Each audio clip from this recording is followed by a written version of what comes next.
Hey there, Cancer! Welcome new subscribers. My name is Yan. Returning tambayers, thank you sa inyong walang sawang love and support ang binibigay dito sa aking mga channels. Yes, you heard it right, no?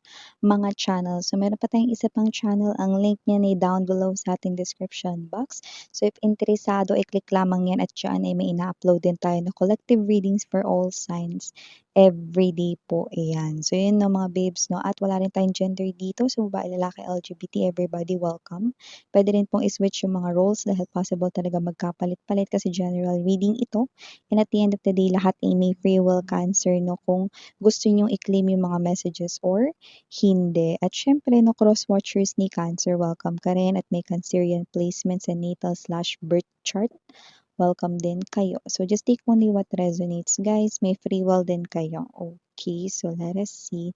Ang gagawin natin is no contact situation. So, maaari tayo makakuha ng 1 to 2 energies rito, no, na mostly connecting sa inyo, no. So, yan.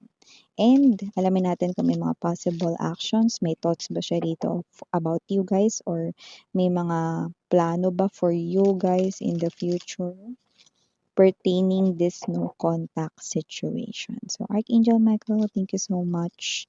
Angel guides, thank you so much.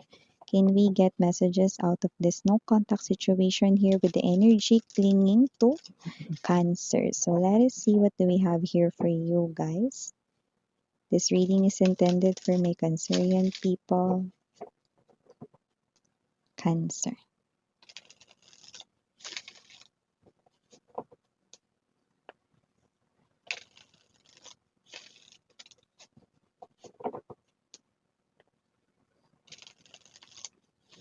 Okay, so let's see ano mga informations ito for you, Cancer. So guys, you do have here the energy of the camera guy. 8 of coins. The contestant. Full energy. 2 of roses. We have here the date card. I also have here opening up. Present din dito. Fans energy. Okay, we also have here this ITM. Number 9. Bottom of the deck, we have here the butterflies. 2 of mirrors or the 2 of swords. 7 of roses in reverse. Okay. Okay. So, nakikita ko dito na kung sino man tong energy na to, no? Possible na itong energy na to is someone here na kilala mo na. Yun yung nakikita natin dito, no? And this person here, ngayon pa lang siya magkakaroon ng lakas ng loob, no? Na lumapit sa'yo at kausapin kayo. So, yung no contact situation dito ay hindi talaga as in no contact. Hindi lang talaga kayo close. Yun yung nakita ko rito.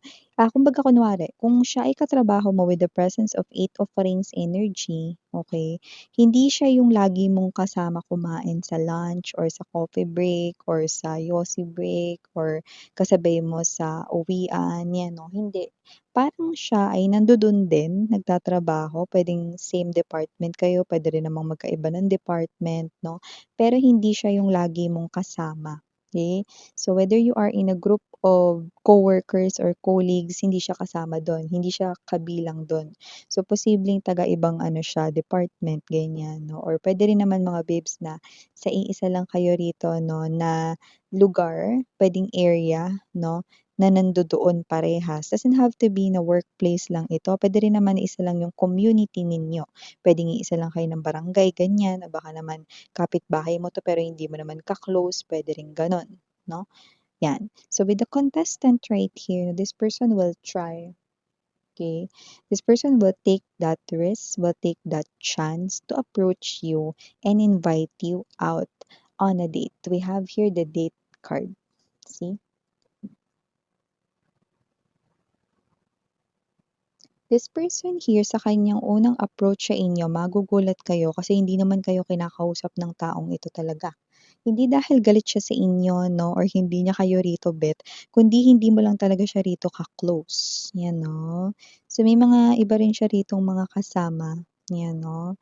Na tingin ko, yun yung may malaking role na nag-udyok sa kanya rito 'no, para magmadali na ritong mag-open sa inyo na gusto niya kayo para naman magkaroon na kayo rito ng parang, um simula ng inyong koneksyon 'no. So, parang ito yung mga naging trigger para siya rito ay lumapit na sa inyo. So, expect some kind of communication because this person here is pretty soon approach niya na kayo 'no. This person will open up. The rose right here is an indication of, new love, yeah, and the ITM right here is an indication that this person here chooses you 'no. Rito 'no, na ikaw ay kanya ritong, ligawan 'no, or ikaw yung kanya ritong nagugustuhan. So, ipaparating niya yan sa inyo 'no, with the ITM right here opening up and the funds 'no.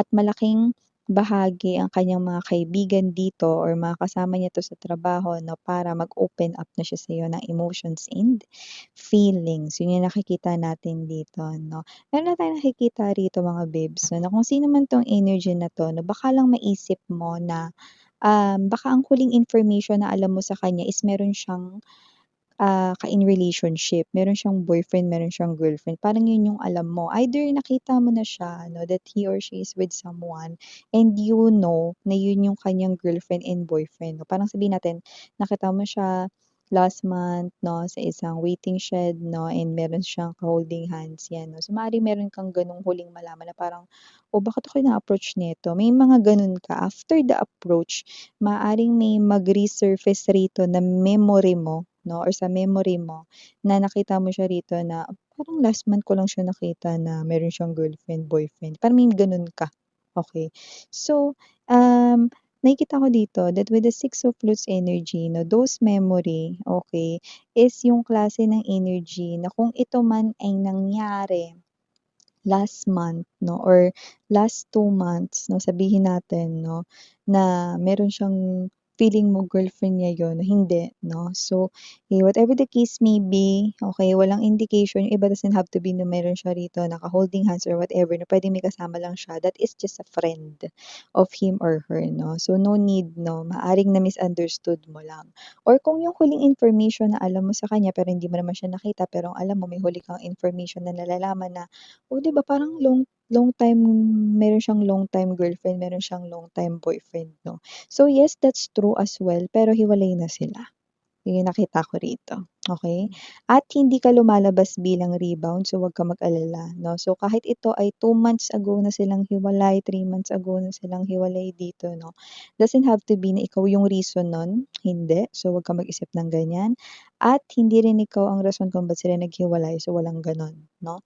At hindi rin mga babes 'no, kayo rebound dito, okey? Kasi nakita ko dito na itong person na 'to 'no, hindi sa mabilis niyang natanggap na wala na sila nung kanya ritong ka-long term na ka-in relationship, it is because, he or she is someone na iba sa ibang mga tao or individual 'no. Kasi yung iba, iba-iba kasi yan, Meron kasi, para sa kanila, ay ang konti pa nung 2 months, 3 months na magmo-move on, 'di pa yan naka-move on, yan may mga gano'n kasi 'no. Pero dito siya, nakita ko nagawa niya talagang mag-move on 'no. Maybe yung separation kasi nila is not something here na may samaan sila ng loob. Puwede kasing naghiwalay sila rito ng maayos 'no, more likely, 'yan 'no.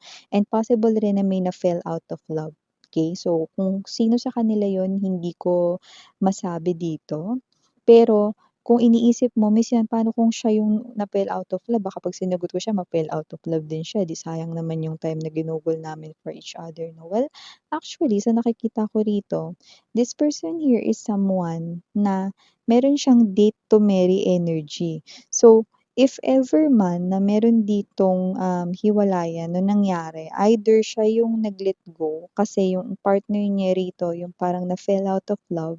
So, possible na hindi naman siya tatagal dun sa relationship kasi long-term commitment ito, 'di ba? Hindi naman siya tatagal dun sa relationship kung hindi rin naman niya ito itutuloy, 'di ba? At gagawing hanggang habang buhay na, kasal habang buhay na, 'di ba? Kasi this person here, tignan mo, drama is in reverse, Seven of Roses energy. So meaning to say, siya yung klase ng energy rito na ayaw niya rito yung ina-avoid niya rito yung mga ganyang situations 'no. So ayaw niya maka-affect yung mga ganyan. na bagay. So, I think this person here is someone who's honest enough to open up sa inyo kung ano yung mga gusto ninyo rito, no, na malaman kung may gusto kayong malaman, no, with that long term na naging ka in relationship niya, what really happened there, no? And this person will definitely tell it all to you, the truth if you want it, no? So definitely Cancer, nakikita natin dito that this person here is truthful. And nakikita ko na iba-vouch rin siya nitong mga friends niya. Okay. This is someone who's a good guy. This is someone who's a good woman right here. So, napaka-gentle. And kung sino man tong energy na to, no, this person here is someone na nakita ko rito, yeah, totoo. Una kanyang nagustuhan rito sa yung physical appearance, no? Dahil, okay, meron ka ritong klase ng energy na simple ka lang, pero parang gandang-ganda talaga siya sa'yo, 'no, gwapong-gwapo talaga siya sa'yo, 'no, yung dating mo parang sa ibang tao simple lang ganyan 'no, pero sa kanya iba talaga yung dating mo sa kanya. So definitely there's this something here that this person here na na parang, either crush ka na rin talaga niya noon pa lang kahit meron siyang boyfriend, girlfriend 'no. Don't get me wrong, okey, hindi yun cheating, it's not counted, 'di ba? Yung iba nga may boyfriend, girlfriend pero kumakatili 'di ba sa mga idol nila. Sa mga fan meet, sa mga artista 'di ba, pero may boyfriend, girlfriend na see kasi yun ay totally crush lang 'no. Ibig sabihin crush niya lang kayo during that time 'no, pero love niya talaga yung girlfriend or boyfriend niya during that time 'no. So may gano'n. And ngayon 'no, na separated na sila 'no, nakita ko rito na yun nga, meron ditong energy 'no, na yung crush is na elevate or na upgrade into feelings, 'yan 'no. Kaya nakikita ko rito 'no, na itong person na 'to ay mag-o-open up sa inyo. So from no contact or no communication or less, zero communication, magkakaroon ng communication dahil gagawa siya ng first move sa'yo. No need to do something na wala kayong dapat gawin, siya yung gagawa ng unang movement, Cancer, okay, para lumapit sa'yo. Well, nakikita ko rito hindi mo rin naman alam kung sino diyan sa mga nasa paligid mo siya. Kasi with the camera guy, see, ire-reveal pa lang niya ang kanyang self to you. Okay? So, ito ay malapit na. Actually, yung iba nga nag-start na. Meron tayong na-pick up dito na yung iba nagsimula na, no? Last week. Yan, no? So, para dyan sa mga ibang abangers, nako, mag-prepare na kayo. Mukhang kayo na ang susunod dito. So, ito yung mga messages right here for you guys. Again, I'm Yuriana Oni. For some reason, meron tayong isang letra rito na nagpapapansin. Maaring ito ay part ng letters na importante. Baka naman ito talaga ang pinaka-first letter ng kanyang surname, middle name, or second name, first name. Anong letter yan, miss yan? Letter M. So, yan. Ito yung mga messages for you guys. Thank you so much again. I'm Yuriana Oni. Sarang Heyo, love and light. And